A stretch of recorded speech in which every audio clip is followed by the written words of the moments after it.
देखिए, प्रधानमंत्री का कल वहाँ पर जाना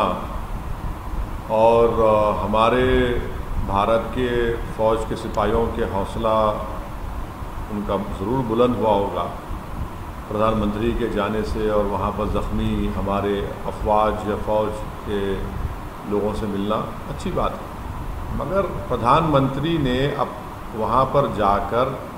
अपनी गलती या अपना जो गलत बयान दिया था ऑल पार्टी मीटिंग में, प्रधानमंत्री को मालूम हो गया कि उन्होंने देश को गलत बताया था कि ना कोई घुसा है ना कोई वहाँ पर अंदर है। अगर ना कोई घुसा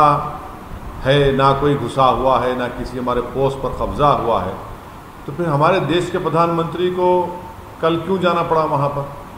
तो प्रधानमंत्री ने सबसे बड़ा गूफअप किया, सबसे बड़ी गलती की, देश को सच नहीं बताया ऑल पार्टी मीटिंग में। और कल वहाँ पर जाकर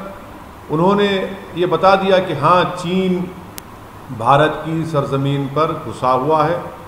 दुश्मन है चीन हमारा, हमारी सरजमीन पर घुसा हुआ है, चाहे वो